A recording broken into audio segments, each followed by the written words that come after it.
Bonjour mes amis, je suis très contente d'être avec vous ce matin. Je voulais parler d'un sujet qui me tient à cœur. J'ai eu le sujet depuis longtemps, mais je n'ai pas eu vraiment le courage de venir vers vous pour parler de ça. J'aurais bien voulu que ça puisse atteindre beaucoup de gens. Voilà pourquoi je n'ai pas fait individuellement. Ce qui m'a encore motivé pour faire cette vidéo, c'est le pasteur Ndong. J'ai écouté son témoignage, mais j'ai pas fini. Et je suis arrivée à un niveau, et à ce niveau-là, je me suis vraiment sentie concernée.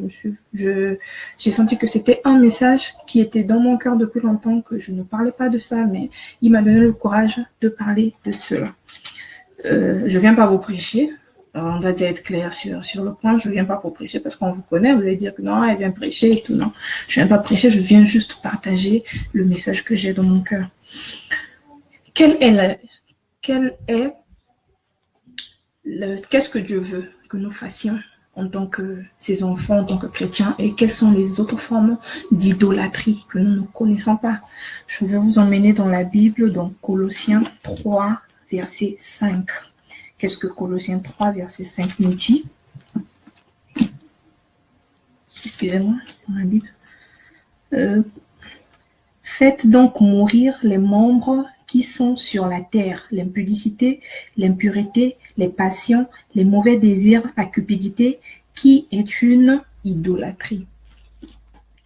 Là, on voit une autre forme d'idolâtrie. Ça nous montre que l'idolâtrie, ce n'est pas seulement prier devant des statuettes, je sais pas moi, tout ce qu'on nous raconte, mais il y a aussi d'autres formes d'idolâtrie. La vie que nous menons, la vie dans laquelle nous nous sentons à l'aise, c'est aussi une forme d'idolâtrie. Et qu'est-ce que Dieu veut que nous puissions faire en tant que chrétiens? Nous allons partir dans Matthieu 6, bon, du verset 25 au verset 23, mais on va d'abord lire le verset 23. La Bible dit: cherchez premièrement le royaume et la justice de Dieu, et toutes ces choses vous seront données par-dessus tout. Et quand on prend Colossiens 3, verset 1, la Bible dit que si nous sommes ressuscités avec Christ, alors nous sommes une... Attendez, je vais aller dans Colossiens encore.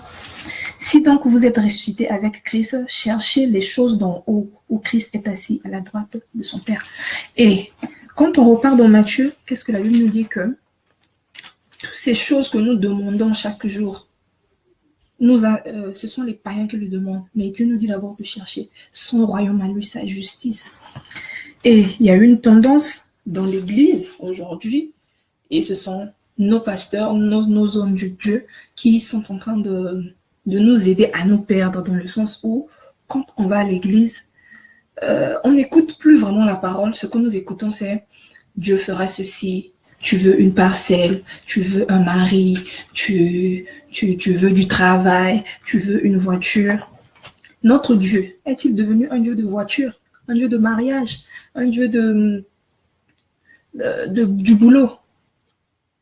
Toutes ces choses, la Bible dit qu'on aura ça quand on aura fait la volonté de Dieu. Pourquoi nous ne voulons pas faire la volonté de Dieu? Pourquoi nous ne nous voyons pas nous-mêmes d'abord? Pourquoi nous ne cherchons pas l'essentiel? Imagine juste aujourd'hui, tu as une voiture aujourd'hui, demain tu fais l'accident. À quoi ça t'a servi d'avoir la voiture? Mais si tu as la connaissance de Dieu, tu es arrivé à monter au-delà de la terre, tu es allé dans un autre ciel, tu auras Dieu te protège. Et je sais pas, je peux pas dire que tu feras pas d'accident, mais tu as une protection divine. La Bible dit: que sert-il à un homme de gagner tous les biens de ce monde et qu'à la fin qu'il perde son âme? Tout est vanité, de vanité, poursuite du vent. La Bible dit: le lendemain aura soin de lui-même. Que ne vous inquiétez pas de ce que vous allez manger, de ce que vous allez vous vêtir, parce que la vie est plus que le vêtement, est plus que la nourriture, et le corps est plus que le vêtement. On se lamente, on se plaint, parce qu'on se dit que non, les autres ont ça, moi j'ai pas, les autres ont ça, moi j'ai pas. Ok, il y a d'autres personnes qui se disent que un tel a ça, mais moi je n'ai pas ça. Donc toi, moi je me dis, moi Christeva vraiment, je veux me marier, je veux avoir une voiture, je veux avoir ceci, je veux avoir cela. Il y a une personne quelque part qui dit que oh, j'aimerais bien être comme Christeva, j'aimerais bien avoir la place de Christeva. Christeva ne connaît pas la chance qu'elle a. Christeva ne connaît pas la chance qu'elle a. Pourquoi Jésus-Christ dit de chercher d'abord le royaume, pas les choses de la terre? Parce que la terre sur laquelle nous vivons, ce n'est pas... C'est Dieu qui a fait la terre, mais c'est vraiment pas Dieu qui règne sur la terre. C'est le diable qui règne sur la terre. Voilà pourquoi Jésus-Christ, quand il est venu, on n'a pas dit que Jésus-Christ est venu prendre. On a dit qu'il est venu chercher et trouver ceux qui étaient perdus. Il est venu chercher, c'est parce qu'il ne connaissait pas là où on était vraiment. Voilà pourquoi il est venu chercher, parce que la terre, c'était pas son milieu. Il est venu nous chercher. Parce que son milieu à lui, c'est les cieux. Il est venu nous chercher dans une terre pour laquelle nous n'appartenons pas. Et la Bible dit que nous sommes dans le monde, mais nous vivons dans le monde, mais nous ne sommes pas du monde. À quoi ça nous sert d'amasser tous les trucs qui sont sur la terre si à la fin, on va avoir des trésors charnels, mais pas spirituels? Alors que le plus important, ce sont les trésors spirituels. La Bible dit que nous demandons, nous ne recevons pas parce que nous demandons mal dans le but de satisfaire nos convoitises. Dieu veut bien nous donner, mais nos motivations derrière ce que nous voulons ne sont pas de bonnes motivations. Nous voulons avoir parce que nous voulons prouver aux gens. Nous voulons avoir parce que on est complexé, la convoitise de nos yeux, on est rempli d'envie. Alors Dieu ne nous donne pas ce que nous voulons parce que les motivations derrière ne sont pas les bonnes, parce que on ne cherche pas le principal, mais on est en train de chercher des choses qui sont bâties dans la vanité. Quand Jésus-Christ, avant que Jésus-Christ ne commence sa mission, Jésus-Christ a jeûné pendant 40 jours et 40 nuits. Et le diable est venu. Qu'est-ce que le diable lui dit? C'est dans Luc 4, 6 à 7, le diable lui dit que regarde tous ces royaumes, ils m'ont été donnés. Prosterne-toi, je te donnerai ça. Donc, toi, en tant qu'enfant de Dieu, si tout ce que tu cherches, ce sont les choses qui sont sur la terre, ça veut dire que tu es en train de te prosterner devant le diable. Tu es en train de donner un culte à la bête et tu es en train de donner un culte au diable parce que ce qui est sur cette terre, ça appartient, c'est le diable qui dirige. Si toi, tu passes ta vie à demander ce qu'il est sur la terre, ça veut dire que tu te laisses diriger par le diable. Ressaisis-toi parce que Dieu a besoin de toi. Dieu a besoin que tu cherches sa parole, que tu cherches ce qu'il est de nouveau. La Bible dit qu'on trouve Dieu en tâtonnant. On ne trouve pas Dieu, c'est comme si tu allais au marché, tu dis, bon, le marché, si je dois prendre telle ligne, excusez-moi, le marché, je dois prendre telle ligne, tu prends ton bus, tu arrives. Non, on trouve Dieu en tâtonnant. Nous sommes devenus plus des fanatiques que des enfants à la recherche de la parole de notre Père. Si nous sommes des disciples, alors Jésus-Christ, c'est notre maître. Qu'est-ce que nous devons faire? Nous devons faire ce que le maître nous demande. Est-ce que le maître nous demande de chercher des choses de la terre? Non. Ton cœur est rempli, tu ne reçois pas parce que ce que tu demandes, c'est pas ce que Dieu veut que tu demandes. Tu es rempli de convoitise, tu es rempli d'envie de prouver aux autres que toi aussi tu peux. Mais c'est pas ça. Les autres, ils sont là, ils auront toujours quelque chose à dire, in fact. Mais au fond, c'est toi qui perds. Le temps que tu es en train de perdre à chercher des choses qui sont vaines. Tu devais prendre ton temps à travailler pour le salut de ton âme. Pour le salut de ton âme. Tu vas me dire que le salut est un don gratuit de Dieu. Oui, nous avons été choisis depuis le sein de nos mamans. Oui, je suis d'accord. Mais on ne connaît pas le jour où Jésus va venir. On dit que Jésus vient bientôt, mais la Bible dit qu'on ne connaît ni le jour, ni la date, ni l'heure, parce qu'il viendra comme un voleur. Imagine si tu meurs aujourd'hui et que Dieu vient dans 10 ans. D'aujourd'hui jusqu'à 10 ans, tu seras où? Ton âme sera où? J'espère qu'on se pose tous la même question. Et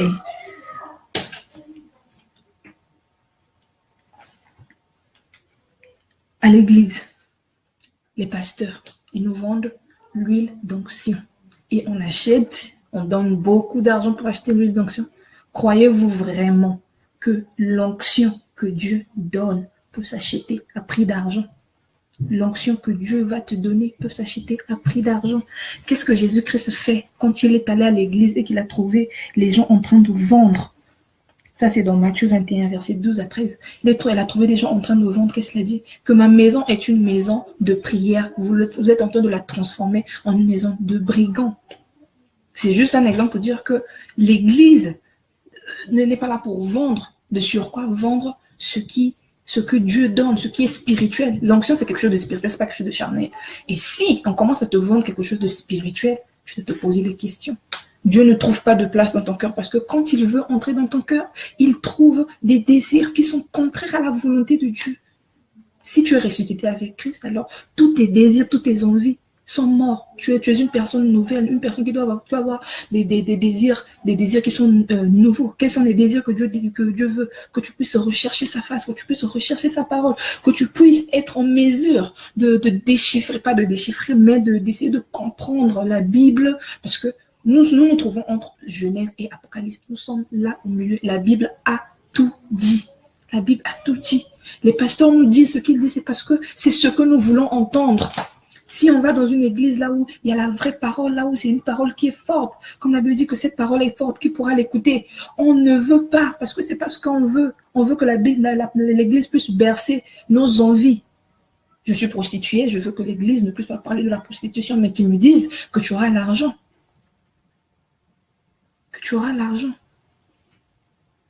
Les pasteurs rentrent dans le jeu, donc dans le jeu, à nous dire ce que nous voulons, parce que eux aussi, ils ont transformé l'église en un business. Ils veulent leur argent. Ils savent que si je dis la vérité, il n'y aura personne. J'aurai pas l'argent.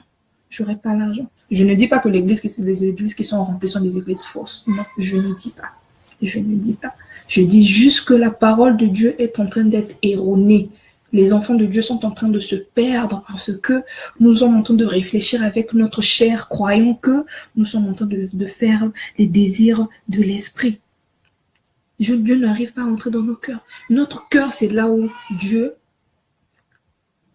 est lit domicile, c'est dans notre cœur. Parce que la Bible nous dit quoi dans Apocalypse 20, je crois, verset 3, il nous dit que « Voici, je me tiens à la porte, je frappe. Si tu ouvres, je vais entrer et je veux souper avec toi. » Il se tient à quelle porte? Ne pense pas que c'est la porte de ta maison. Il se tient à la porte de ton cœur. Il est en train de frapper parce qu'il veut résider dans ton cœur. Quand Dieu te parle, il te parle dans ton cœur. Dieu ne sort pas comme ça pour te parler, mais il te parle dans ton cœur. Ça veut dire que c'est ton cœur qu'il utilise. La Bible dit que ceux qui sont purs de cœur verront Dieu. Nous devons être purs de cœur. La Bible dit dans Psaume 51, verset 6, « Mais tu veux que la vérité soit au fond du cœur. Fais donc pénétrer la sagesse au-dedans de moi. » Comment est-ce que Dieu fera pénétrer la sagesse au-dedans de toi si ton cœur est occupé avec les désirs de ce monde? Si tu ne cherches pas la vraie parole, nous sommes devenus des fanatistes, des pasteurs. Tu veux pas, quand on t'invite dans une autre église, tu écoutes la vraie parole, tu veux pas aller dans cette église. Pourquoi? Parce que tu es fanatique de ton pasteur. Ton pasteur ne t'emmènera pas au ciel. On trouve Dieu en tâtonnant. C'est ce que la Bible nous dit dans Actes 17, verset 27. On trouve Dieu en tâtonnant. Donc, tu viens, tu écoutes. Quand tu écoutes la parole dans ton église, et que tu as un petit doute sur quelque chose, que ce soit sur la parole, que ce soit sur les pratiques de l'église, parce que Dieu, c'est lui qui instruit pour dire que je veux que le culte se passe comme ça, comme ça, comme ça. Il y a des choses, des activités standards que Dieu inspire à l'homme de Dieu, comme Dieu l'a fait avec Moïse. Dieu a montré à Moïse comment devait être le tabernacle. Il a montré à Moïse comment devait être le tabernacle, comment devait se passer l'expiation, comment devaient se passer toutes les activités qui se passaient dans le tabernacle avec le souverain sacrificateur. Donc, Dieu fait la même chose aujourd'hui. Si tu trouves qu'il y a un couac dans la parole et dans ce qui se passe dans l'église, dis-toi qu'il y a quelque chose qui ne va pas. Tu dois recommencer ta recherche de la vraie parole, de la vraie église, parce que la vraie église, il n'y en a qu'une seule. Tu dois recommencer ta recherche. On ne peut pas être esclave des églises. Pourquoi? Aujourd'hui, là, je vais voyager, ok? Je vais aller demander mon visa. J'ai mon dossier complet, rien ne manque. Je vais dire non, je dois emmener mon dossier chez mon pasteur. Il doit prier pour mon dossier pour que j'ai le visa. Ton dossier, il est complet. L'ambassadeur, c'est pas une personne de ton église. Comme ça, le pasteur lui dira non, il faut donner le visa à mon enfant. Non. Ton dossier, il est complet. Tu auras le visa. Si tu pries toi-même, Dieu va t'écouter. Parce que quand Jésus-Christ a accompli sa mission, le voile qui séparait le lieu saint et le lieu très saint a été déchiré. Ce qui veut dire qu'on a tous accès libre à Dieu. On n'est pas obligé de passer par X, par Y pour passer par Dieu. On a tous l'accès libre chez Dieu. Si le pasteur prie et que tu aies le visa, Un jour, le pasteur va se lever dans l'église et dire que moi, j'avais prié pour la sœur Christeva et la sœur Christeva a eu le visa. Donc, ça veut dire que c'est lui qui a fait que tu aies le visa. Puisque c'est ce qu'il entend de dire. Donc, ça veut dire que Dieu est en train de l'attendre pour qu'il te dise que Dieu, tu sais, il faut dire à l'ambassadeur de donner le visa à mon enfant. Soyons sérieux. Soyons sérieux, nous devenons des esclaves. Tu veux même plus quitter parce que tu sais que le pasteur l'avait prié pour moi, j'avais eu le boulot. Si je quitte, il va dire que non, parce que j'ai eu le boulot, j'ai quitté l'église. Non. Mais si c'est parce que tu as fait la volonté de Dieu comme il se doit, parce que tu es en train de chercher la connaissance de Dieu, tu es en train de chercher comment est-ce que Dieu a fait telle ou telle chose. Tu es en train de vouloir déchiffrer les mystères qui se trouvent dans la Bible, parce que dans la Bible, il y a beaucoup de mystères. Tu es en train de vouloir déchiffrer les mystères qui se trouvent dans la Bible. Dieu te donnera ça, sans même que tu te rendes compte qu'il est en train de te donner, parce qu'il sait que c'était pas ça ta priorité, mais il te donne parce qu'il sait que tu en as besoin. Il sait que tu en as besoin. Tu veux gagner 10 millions, ok, tu gagnes 10 millions, mais Dieu te donnera des problèmes. Tu vas avoir des problèmes qui dépassent 10 millions. Tu voudras toujours plus. Imagine, si tu te contentes de ce que tu as. Ne me dis pas de se contenter de la médiocrité, parce qu'on dit que c'est les pasteurs qui disent que la médiocrité n'est pas de Dieu. On ne parle pas de la médiocrité, mais on parle de l'essentiel. Tu fais la volonté de Dieu, Dieu te donne ce qu'il faut. On se demande parfois, on se pose pas la question, comment est-ce qu'on a fait pour arriver jusqu'à la fin du mois? Je gagne 50 000, mais je suis arrivé jusqu'à la fin du mois. Je ne te pose pas la question, comment tu as fait? On repart dans la Bible. Dieu dit que le lendemain aura soin de lui-même. Le lendemain aura soin de lui-même. Les gens ont peur même d'aller à l'église, parce que pour aller à l'église, il faut être sapé à un point où, quand tu n'es vraiment pas bien habillé, les gens ne savent même pas que tu existes. Mais la Bible nous dit quoi? Toujours dans Matthieu 6. Que regardez les lys des champs. Salomon, dans toute sa gloire, n'a pas été vêtu comme les lys de champs. Et pourtant, les lys de champs ne font rien. C'est Dieu qui fait pousser les lys des champs et qui habille les lys des champs. Et la Bible nous dit que un père donnera-t-il un serpent à son enfant s'il lui demande un poisson, ou bien une pierre s'il lui demande du pain? Si nous, méchants que nous sommes, nous savons donner de bonnes choses à nos enfants, combien de fois notre Père dans les cieux ne donnera-t-il pas de bonnes choses à ses enfants qui le lui demandent? Mais on fait l'inverse. Jésus-Christ dit quoi? Que venez à moi, vous tous qui êtes fatigués, je vous donnerai du repos. Mais, à condition que vous preniez sur vous mon joug qui est léger. Il y a une condition. Et tant que cette condition-là n'est pas remplie, Dieu ne prendra jamais ton joug. Tu vas te promener avec ton joug, jour et nuit, te réveiller, jeûner, prier, sans savoir pourquoi tu jeûnes. Ce sont des grèves de la faim que nous faisons. Au lieu de jeûner pour aboutir à quelque chose, nous faisons des grèves de la faim. Mets-toi à la recherche de la vraie parole. Mets-toi à la recherche de la face de Dieu, du royaume de Dieu. Mets-toi à la recherche. Libère ton cœur des convoitises, des motivations qui font que Dieu ne prête même pas attention à ta prière. Il écoute, mais il sait que ce n'est pas ce qu'il veut que tu fasses. Parfois, il ne donne pas parce qu'il sait que tu n'es pas encore préparé. S'il te donne ce que tu demandes, ne vas-tu pas le lâcher? Ne vas-tu pas repartir dans ta vie du monde? Peut-être. Alors, il ne te trouve pas prêt pour te donner ce que tu lui demandes. Revois ta manière de faire. Revois ta manière de vivre. Un pasteur a dit une fois que Dieu nous bénit parfois parce que on a tellement demandé qu'il a donné. Ce sont des bénédictions de Saul. Si vous vous rappelez bien, le peuple d'Israël a demandé un roi parce qu'ils voyaient d'autres nations avaient des rois. Ils ont dit que nous aussi, on veut un roi, on veut un roi, on veut un roi. Ils ont demandé au prophète Samuel que nous aussi, on veut un roi. Mais Dieu n'était pas encore prêt à leur donner un roi. Dieu a fini par leur donner un roi. Et nous savons tous comment ça s'est passé. Et nous aussi, on le fait très souvent. On force Dieu, on force. Et on commence à avoir même des révélations. Tu veux te marier, et quand tu vois un frère qui te plaît trop, tu commences à avoir des révélations que Dieu a dit que c'est lui l'homme de ta vie. Mais Dieu n'a encore rien dit. La multitude de tes pensées te montre que c'est ce qu'il faut, alors que ce n'est pas ce qu'il faut. Tu arrives là-bas, tu souffres, tu as ceci, tu as cela, tu commences à regretter. Où était donc la révélation que tu avais eue? Attends Dieu te donner la bénédiction de David à son temps, quand tu verras que le temps, il est là. Mais arrêtons d'être idolâtres, libérons nos cœurs, ayons de bonnes motivations pour nos prières. Nous avons besoin de connaître la parole, parce que dans la parole, il y a tout. La Bible dit qu'au commencement, il y avait la parole. La parole était avec Dieu, la parole était Dieu. Les miracles passeront, les prodiges, les prophéties, tout ça, ça va passer, mais la parole de Dieu ne passera pas.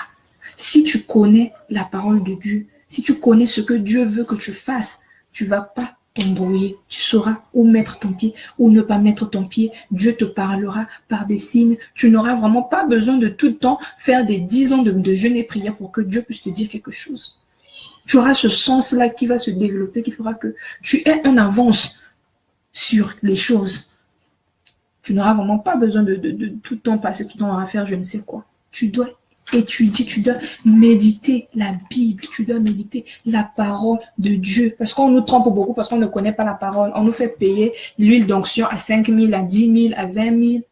On nous dit, si tu donnes l'argent, demain je vais prier pour toi et tout, demain Dieu va faire des miracles. Donc Dieu, tu le rends, tu lui donnes rendez-vous, tu dis, Dieu, tu sais, hein, faut venir demain, parce que demain, moi je veux faire des miracles, donc tu dois venir pour opérer des miracles. C'est l'adoration de la bête. Ce sont des programmes que nous donnons au diable, à nos esprits qui nous accompagnent pour venir faire des miracles, parce que le diable fait les miracles que Dieu fait. Tu dois avoir le discernement pour savoir, ça c'est un miracle de Dieu, ça ce n'est pas un miracle de Dieu. Arrêtons d'être esclaves des pasteurs, arrêtons d'être esclaves, arrêtons d'aller dans des églises, parce que dans cette église-là, j'aurai des connexions. Dans cette église-là, il y a des beaux frères là-bas, je vais avoir un homme bien qui va me marier. Je vois mes gens, tu vois l'église là, il y a mon genre là-bas, j'irai là-bas, je vais avoir mon genre. Non. Dieu, c'est devenu un Dieu donneur de mariés, donneur de gens. Les païens ne prient pas, ils ont des voitures, ils ont des maisons, ils voyagent, ils ont tout ce qu'il faut. Mais nous, ça veut dire qu'on doit seulement devenir païen pour avoir ça.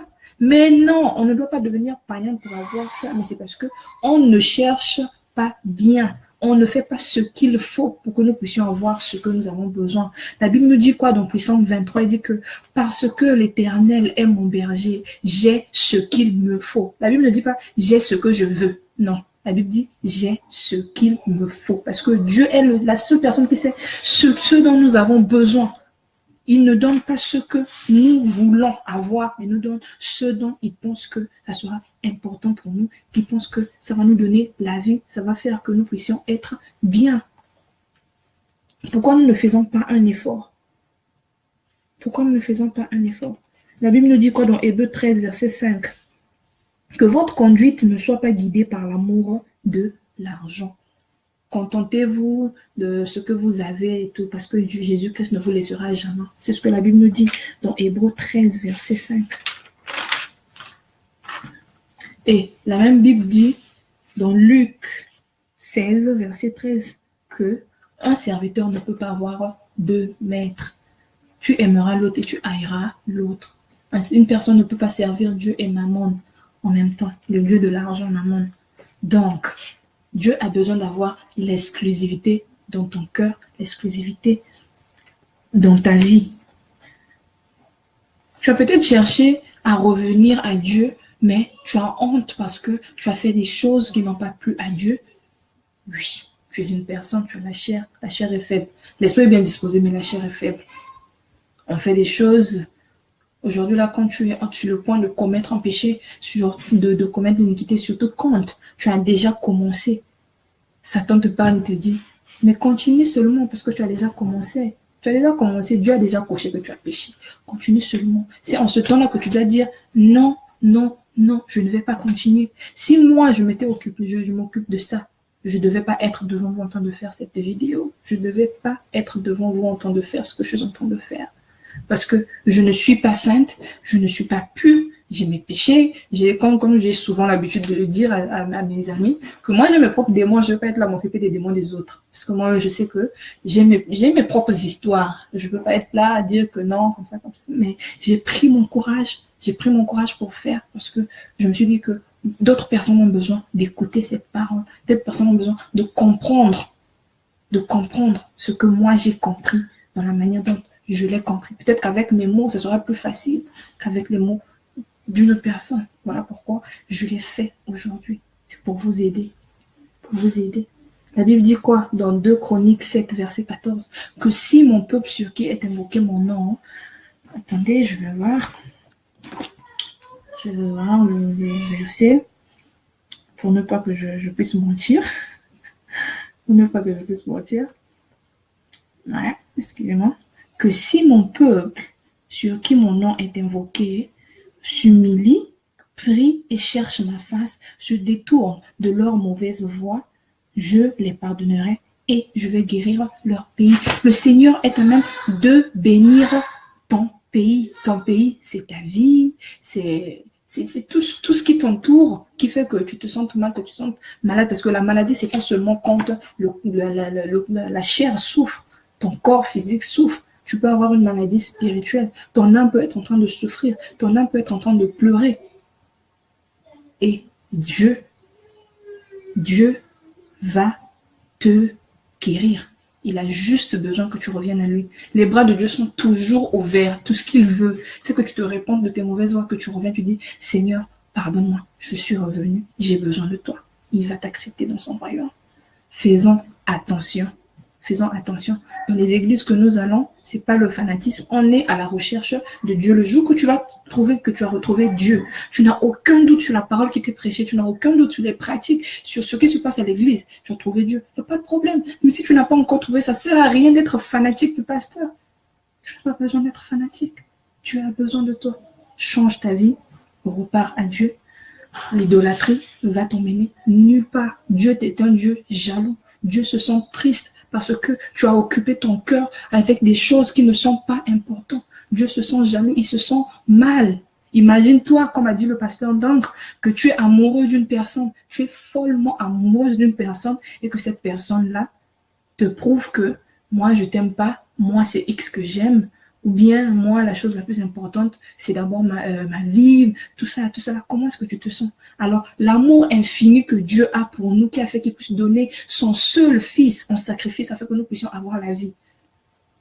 Comment est-ce qu'il se sent dans son cœur quand nous faisons des choses qui sont contraires à sa volonté, quand nous attachons à des choses qui sont périssables, à des choses qui sont vanité, poursuite du vent. Salomon, dans toute sa gloire, avec tout ce qu'il a eu, il a dit vanité de vanité, poursuite du vent. Il n'a trouvé rien. Rien. Il n'a rien trouvé. Toi et moi, qu'allons-nous trouver? Qu'allons-nous trouver si Dieu revient demain?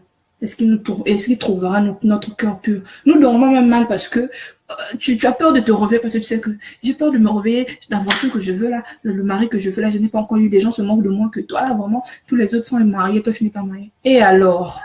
C'est pas un problème. Tu as fini de chercher la face de Dieu.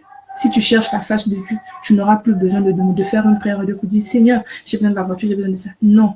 Si tu fais des choses sur la terre, ça veut dire que tu veux t'éterniser sur la terre. Puisque tu veux tout avoir sur la terre, tu veux t'éterniser sur la terre. Alors que nous sommes juste de passage, nous sommes des pèlerins sur terre. Tu es de passage, c'est un escale que tu es en train de faire sur terre. Mais toi, tu veux t'éterniser. Donc, tu veux faire de Satan ton maître. Tu es en train d'adorer la bête parce que Satan, je répétais, Satan est le propriétaire de tout ce que nous trouvons sur terre. C'est lui qui dirige.